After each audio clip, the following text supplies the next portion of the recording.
Quality Signs and Designs, 775-537-5575. Nevada's Attorney General says he won't accept a tentative deal that OxyContin maker Purdue Pharma has reached with about half the states and thousands of local governments over the deadly opioid epidemic. Attorney General Aaron Ford says that Nevada has been hit particularly hard by the epidemic, and his office cannot accept the settlement because it does not bring those responsible to justice. The agreement would call for Purdue to pay up to $12 billion over time, and the Sackler family that owns the company give up control. Ford is one of roughly 20 state attorney generals to sue the Sacklers in addition to their company over the crisis. The director of the Nevada Senior Medicare Patrol is warning Nevadans about genetic testing company representatives offering free genetic tests to Medicare beneficiaries.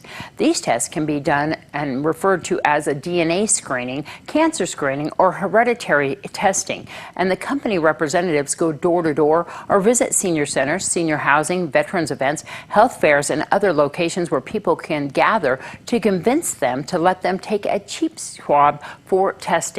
These fraudulent companies promise that the results will help recipients avoid diseases or find the right medications, and all they require is that cheek swab and the person's Medicare number. Federal regulations state diagnosis tests must be ordered by the physician who is treating the patient, and they warn consumers against signing off on any tests not required by a known and trusted physician.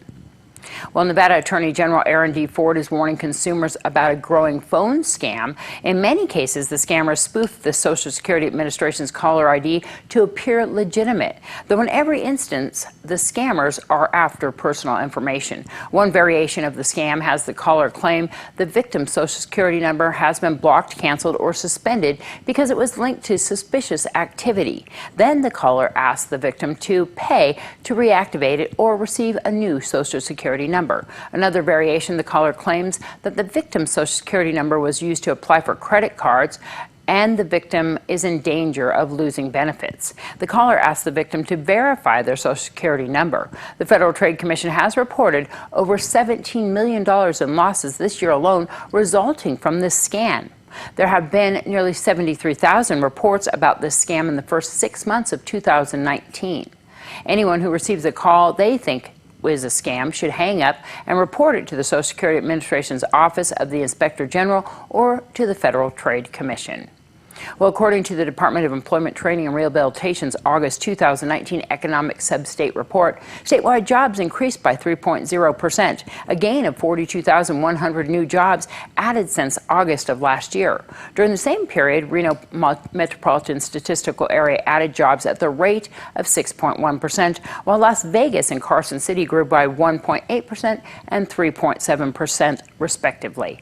All the metropolitan statistical areas had faster employment growth rates than the national rate of 1.4% and showed growth over the year. I'm Deanna O'Donnell. That's your news across Nevada.